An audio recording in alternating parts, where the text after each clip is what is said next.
So your character Saw first appeared in the Clone Wars, the Right. animated series, and he's the first character to make that leap from animated to live action in Star Wars. What can you tell us about his backstory that people might not know if they've not seen? He was from the planet Onderon. There was a insurgency there. He started working with the rebel fighters. Initially, he was trained during that period by Anakin Skywalker, by Obi-Wan, by Patterson Tano in combat and guerrilla warfare, things of that nature. And so he started to fight against the Empire during that time, and he started to realize that they weren't being able to win the war the way they were doing it, and that they were building this machine of this Death Star, something at the time that he knew would be able to destroy the universe. And so he became sort of a rogue in a way.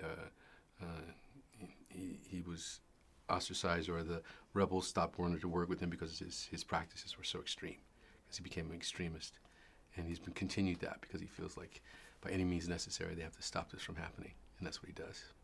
What happened to his legs? Does that become clear in the film? No, you won't see that, and I think I'll let that become more clear in the series and stuff. But definitely it was through battle, because with a lot of the things that, like with his uniform and stuff, or battle scars that have happened to him, the fact that he has to use the breathing apparatus that you see him breathing into, it deals with, like in one of the battles he was in, and then the one in the leg obviously deals with another, and he's battle scarred, in all different places. You see it on his face even, Yeah. Did you always want to work on a Star Wars film? I don't know if I always loved Star Wars films, because when I first saw them, I wasn't even thinking about things like that. I wasn't into arts or anything, and I loved it. And I think it's a great honor, and it's also exciting and fun to play this character. It's a very unique character to be inside of this saga. What's different about working on a Star Wars set? I haven't done a lot of science fiction, so I think the scope of it is one thing. It's definitely, the scope is large. The ability to be able to like refine and perfect is really high too. And I think for me there was an excitement of putting on just the uniform and feeling the weight of that, and feeling that, and living in that universe.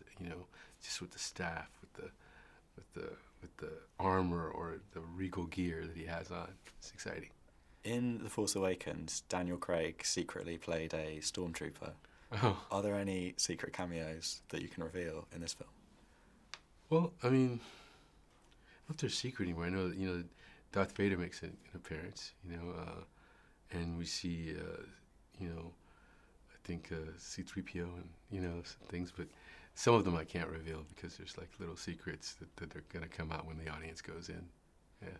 Finally, is there anything you can tell me about the Black Panther film next year? Yeah, Ryan Coogler's directing it. He's a great director. I produced his first movie. It was called Fruitvale Station, And now I'm going to be playing sort of a shaman inside of it. And we're watching the clash between, sort of the corporate America and African Americans there, and what's going on in the culture in this village that he's from. And I'm the shaman to the prince, or to Panther, So there it is.